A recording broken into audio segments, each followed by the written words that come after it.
Society tells us it's important to, clock in and clock out and get the house in the suburbs. And I'm not going to argue with you because stability is very important. I'm not going to tell you to go buy a Sprinter van and deck it out and go like do van life and like not have a job or something. I think that if you're living that life, I'm so freaking jealous. And that is like a whole other level of like awesomeness.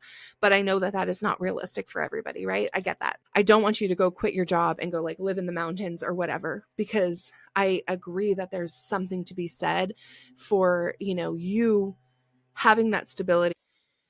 Being happy really does mean, as cliche as this advice is, happiness really is about following the things that make you happy, doing things that make you happy, living life in a way that allows you to be happy.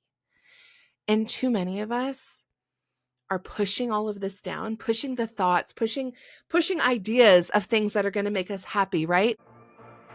Hey friend, welcome to the Ready to Rise podcast. This is the podcast for ambitious, successful women who've checked off all the boxes. The career, the routines, the self-help books, and therapy, we've done it all. But if you're still feeling numb, stuck, or like you're just going through the motions, you're in the right place. Because I've totally been there, and I've healed myself using the tools that I now teach. I got certified in them so that I could help other women do the same.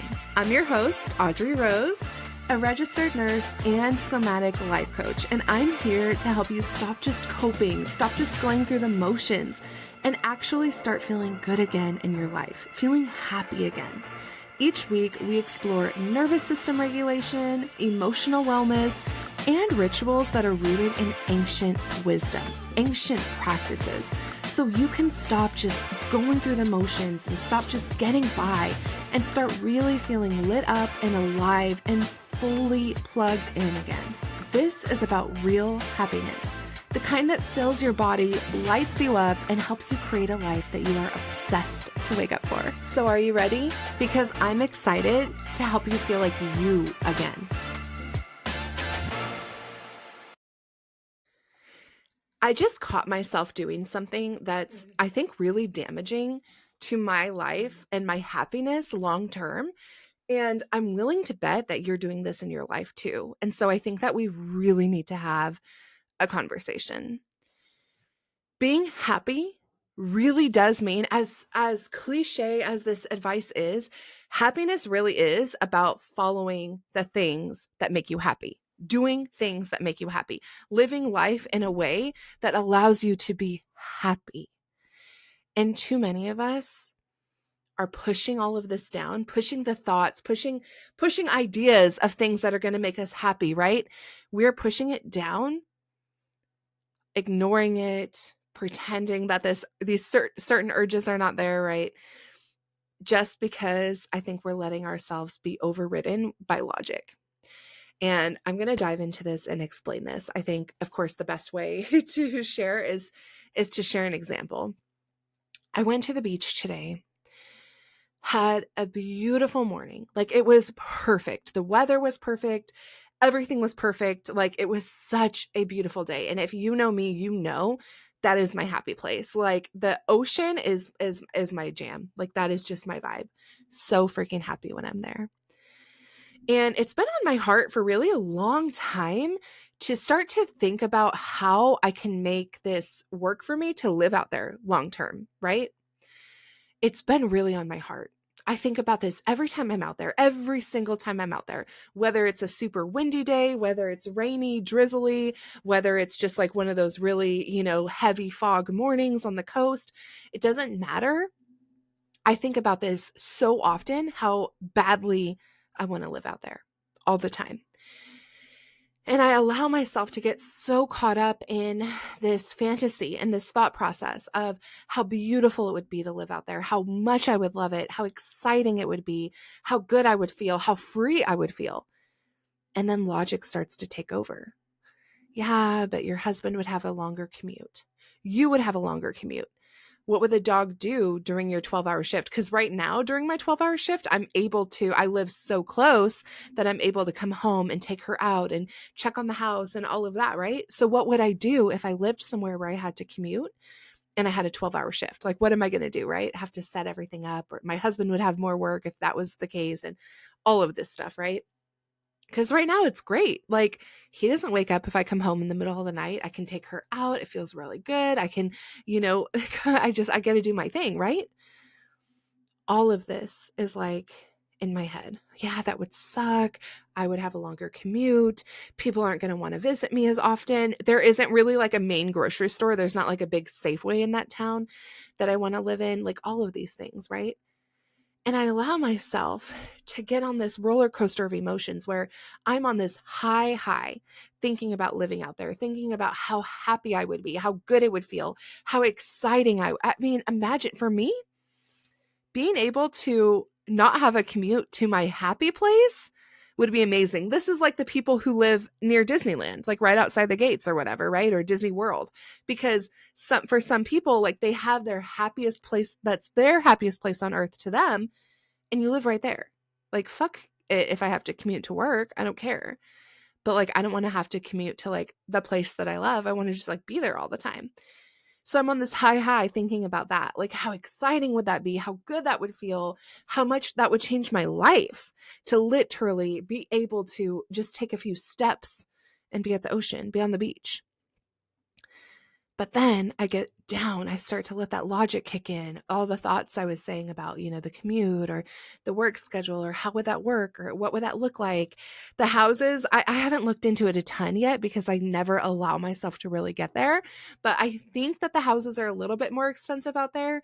Some of the ones that I know are affordable are like right on the edge where, like, I don't know, it scares me. Like that like the hills or the little cliffs are kind of eroding, right? It's always happening.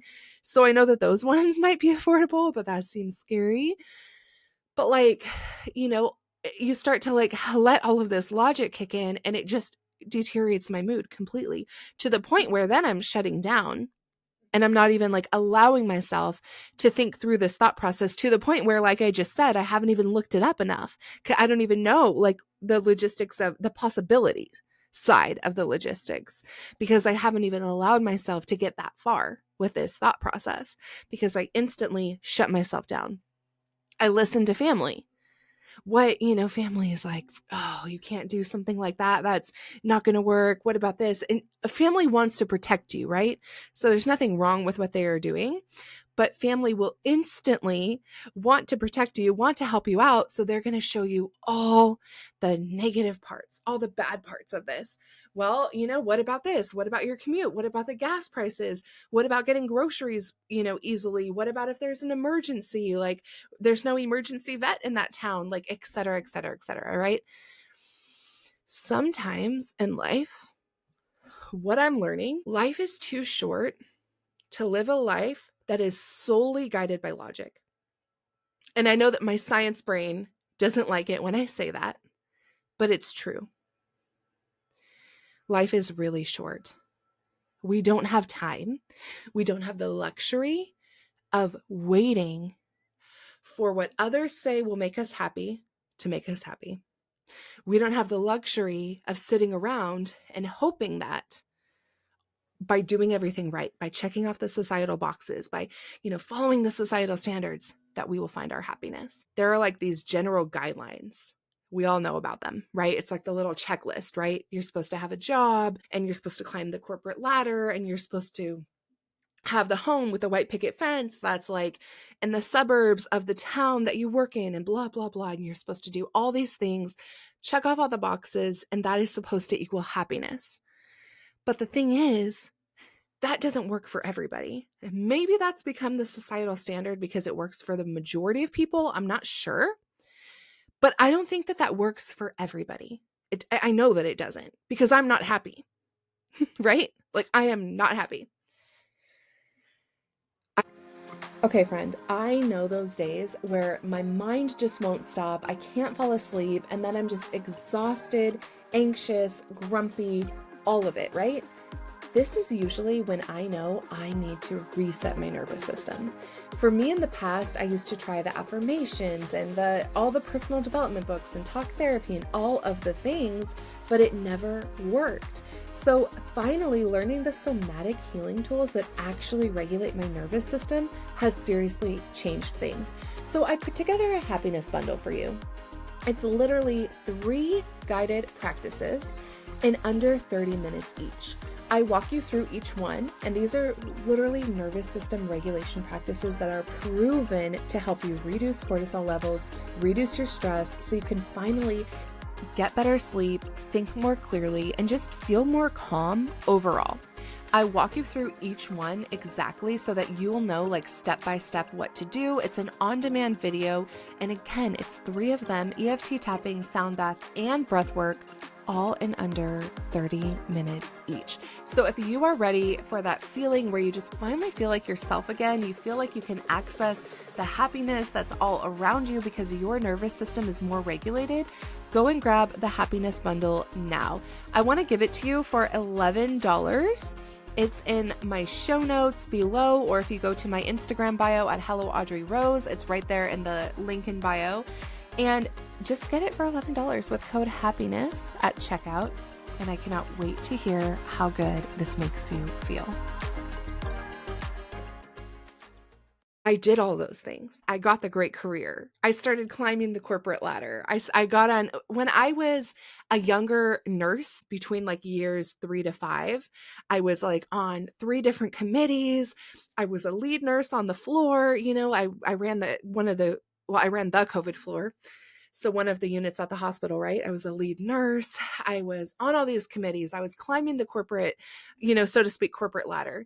For us, there's like a clinical ladder that we can climb by getting on different committees and getting different certifications and all these different things. And you get, I think the highest you can go is a 5, and I was a 4. And this is just, it corresponds, it's too much to explain here, and that would like just so kill the vibe, but like it corresponds to how many different certificates you have or committees that you're on or volunteering outside of the hospital. Like all of these different things kind of get you higher up on this ladder. I was doing that. I was at work all of the freaking time, all kinds of things. I feel like nursing was just like I was in it, right? I worked really hard at all of that. I was really, really, really like just in my career at that point. I had bought like the new car and did all the new things. And at the time I was like putting offers in on homes, right? Like with the guy that I was with at the time, and just all of this stuff, literally checking off. The point of this is I was literally checking off that checklist that whoever they are, that they say will make you happy, that they say equals success, that they say means that you're worth something, that you're a good person, that shows that you're proving your worthiness, right? And I wasn't happy. I didn't feel good at all. I lost myself. I didn't even know who the hell I was anymore, because I was looking for external validation to tell me who I was and who I should be and if I was good enough. If I bought this car, I was good. If I had this house, I was good. If I was carrying this kind of handbag, I was cool. And I was not happy at all. And I've been on a journey ever since to really like heal myself and find myself again. And I feel like I went on this huge kind of like Saturn return journey of, finding out who I was again and really learning who I was and really just rediscovering myself. And it was such a beautiful time in my life, this whole rediscovery period. I wish I could put it into words, but it was just this period of like wonder. It like literally looking around the world with wonder, like a kid would do almost. I felt like I was floating on air, just trying new things and going to new places and new concerts and just doing so much, just exploring, I guess you could say. It was so cool. That rediscovery period led me to like one of the happiest times in my entire life. We think that we're here on earth for a very long time, and we're not. When you're growing up and you hear 100 years, or you see your grandparents and they're so old, right? You think that you have a lot of time. And that's our first impression when we come to that thought process, is like, I have time, I'm good, I have so much time, but we do not. I can promise you right now, it flies by. If you reflect on the last few years, truly, notice how fast it goes. It goes so fast. It flies by. Literally, in the blink of an eye, a whole year is gone. It is insane to me how so many of us are squandering this away. I know that society tells us it's important to, clock in and clock out and get the house in the suburbs. And I'm not going to argue with you because stability is very important. I'm not going to tell you to go buy a Sprinter van and deck it out and go like do van life and like not have a job or something. I think that if you're living that life, I'm so freaking jealous. And that is like a whole other level of like awesomeness. But I know that that is not realistic for everybody, right? I get that. I don't want you to go quit your job and go like live in the mountains or whatever, because I agree that there's something to be said for, you having that stability and having that community and all of that stuff that you have by, living this lifestyle, this more kind of societal, standardized lifestyle. However, I want you to take some time and reassess. As we're coming into the new year, as we're finishing 2025, we're coming into 2026 coming up soon. This year, by the way, and I'm so sorry, by the way, if you can hear the background noise because they're doing landscaping, and I'm sorry, but 2025 was the year of the snake. It was all about shedding. It was all about letting go, all about just leaving things right? Like literally shedding. It was a 9-year. So in numerology, that's also shedding, letting go of things, releasing old patterns, closure, all of that, right? Letting go of those old patterns that keep us stuck. 2026, we're heading into the year of the horse. We are going to be coming into a 1 year. The whole numerology aspect is going to be new beginnings, fresh energy. So many beautiful things are going to be opening up for us. And I know that right now, if you're going through it like I am, it might feel really dark, and it might feel like, how is that even going to be possible? Because I feel like I am in the darkest cave and I don't even see the light at the end of the tunnel, right? But I promise you, 2026, this energy that we're coming into is going to be so beautiful, and it's going to open up so many doors, and it's going to be just opening everything up for us. But that being said, we have to do the work of leaning into it, of figuring out what it is that we are ready to bring in. Are we done shedding? Is there a little bit more shedding that we need to do as we're ending this year? And I want you to kind of like match that with what I've been saying about your happiness. Happiness for you. What does it really mean? It's not always going to be logically what makes sense. It's not always going to be what society says that you should do. It's not always going to be what your family says that you should do. Right? People want to protect us. They want what's safe. They want what's going to be the safest route for us. But let me just tell you, you need to take the time to check in with yourself and figure out what really makes you happy, what really lights you up, and what's really going to make your life one that when you, in the blink of an eye, turn 80 years old, you can look back on and know that you gave it your all, you loved every minute of it, and you followed your heart and you found your happiness. I will leave you with that, and just know that I love you so much, and I just want the world for you, just like I do for myself. So I'm going to go take a minute to reflect and go look up those houses and see if I can like make a plan to turn my life into one where I am doing every single thing I can to make myself so damn happy. I hope that you go and do the same. Talk to you soon. Thank you for tuning in to another amazing episode of the Ready to Rise podcast. It means so much to me to have you here and to get to share all of this with you. If this one resonated, literally just send this to a friend, share it with her right now, because there's so many women out there who really need this information. And I would also love it if you could take a quick screenshot, throw it up on Instagram, tag me at Hello Audrey Rose so that I can connect with you and get to know you. But thank you so much for being here. I appreciate you so much. Have a blessed and beautiful day, and I will see you next time.